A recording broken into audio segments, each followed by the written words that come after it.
சென்னை பாஜக அலுவலகத்தில் கட்சி பேச்சாளர்களுக்கான பயிற்சி நடைபெற்று வருகிறது. இதனை தொடங்கி வைத்த மாநில தலைவர் தமிழிசை சவுந்தரராஜன் பின்னர் செய்தியாளர்களை சந்தித்து வருகிறார். அதனை இப்பொழுது நேரலையாக பார்க்கலாம்.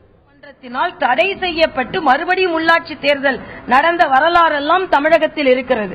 அதனால் உள்ளாட்சி தேர்தல் சுமூகமாகவும் அமைதியாகவும் எந்தெந்த சின்ன கட்சியாக இருந்தாலும் அவர்களுக்கும் வாய்ப்பு கிடைக்கும் அளவிற்கு சுமூகமாக நடைபெறுவதற்கான முயற்சியை தேர்தல் ஆணையம் மேற்கொள்ள வேண்டும் என்ற ஆதங்கம் எங்களிடம் இருக்கிறது.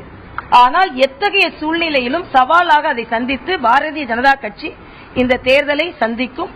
எங்களது அகில பாரத தலைவர் அமித்ஷா அவர்கள் விரைவில் தமிழகம் வர இருக்கிறார்கள். அப்பொழுது வாக்குச்சாவடி பொறுப்பாளர்களை அவர்கள் சந்திக்க இருக்கிறார்கள். ஆக அந்த அளவிற்கு பாரதிய ஜனதா கட்சி எங்களது செயல்பாட்டை நாங்கள் துரிதப்படுத்திக் கொண்டிருக்கிறோம்.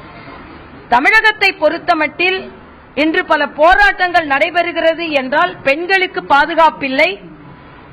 காவல்துறை மக்களுக்கு போலீஸ் உங்களது நண்பன், காவல்துறை உங்களது நண்பன், காவலர்கள் உங்களது நண்பர்கள் என்ற வாக்கியம் தான் நாம் அடிக்கடி கேள்விப்படும் வாக்கியம். ஆனால் அந்த நம்பிக்கையை மக்கள் பெற்றிருக்கிறார்களா? அந்த நம்பிக்கையை பெருமளவிற்கு காவல்துறையினர் நடந்து கொண்டிருக்கிறார்களா? அவர்களுக்கு என்ன பிரச்சனை என்பதையெல்லாம் அலசி ஆராய வேண்டிய சூழ்நிலையில் இன்று தமிழகம் இருந்து கொண்டிருக்கிறது. நேற்று கூட வினுப்பிரியா அவர்களின் தந்தை லஞ்சம் வாங்கிய அந்த காவலர் தண்டிக்கப்பட்டிருக்கிறார், இடைநீக்கம் செய்யப்பட்டிருக்கிறார். அதே நேரத்தில் இதை கண்டுகொள்ளாத தாமதப்படுத்திய காவலர்கள் மீது எந்த நடவடிக்கையும் எடுக்கப்படவில்லை என்ற ஒரு குற்றச்சாட்டை சொல்லி இருக்கிறார். அதே போலத்தான் வினுப்பிரியாவை நாம் நினைத்துக் கொண்டிருக்கும் பொழுது விஷ்ணுபிரியா இன்று நினைவிற்கு வருகிறார். விஷ்ணுபிரியா உயிரிழந்ததற்கும் அங்கே காவல்துறை உயரதிகாரிகள் தான் காரணம்.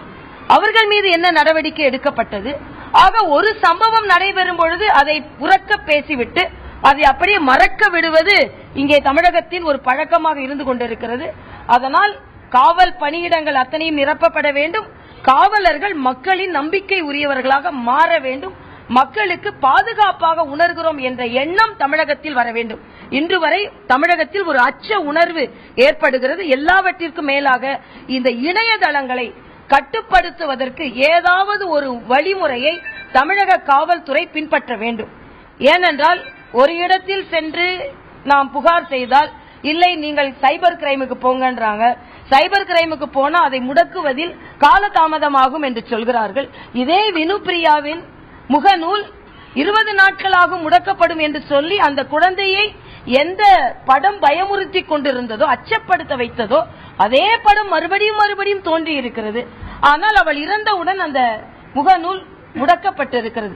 ஆக முகநூல் புகார்களுக்காக என்றே தனியாக, ஏனென்றால் இன்று ஈவ்டீசிங் நம்ம வேணான்னு சொல்றோம். நேரடியாக கேலியும் கிண்டலும் செய்தால் அதற்கு தண்டனை இருக்கிறது. ஆனால் இன்று பெண் சமூகம் இந்த சமூக வலைதள டீசிங் நாள், ஈவ் டீசிங் போல சமூக வலைதள பேஸ்புக் டீசிங் நாள் மிக அதிகமாக பாதிக்கப்பட்டு கொண்டிருக்கிறார்கள். ஒரு வினுப்பிரியா வெளியே தெரிந்திருக்கிறார். எத்தனையோ வினுப்பிரியாக்கள் வெளியே தெரியாமல் இந்த இணையதள பரிகாசங்கள் மூலமாக பாதிக்கப்பட்டு கொண்டிருக்கிறார்கள். ஆக இதை ஒரு தனி பிரிவாகவே எடுத்து, இன்னும் சொல்ல போனால் இன்று மத்திய அரசு பல நல்ல திட்டங்களை கொண்டு வந்திருக்கிறது. மத்திய அரசு ஊழியர்களுக்கு ஊதிய உயர்வு கிடைத்திருக்கிறது. அதனால் நாட்டின் பொருளாதாரம் மேம்படும் என்ற தகவலும் நமக்கு கிடைத்திருக்கிறது.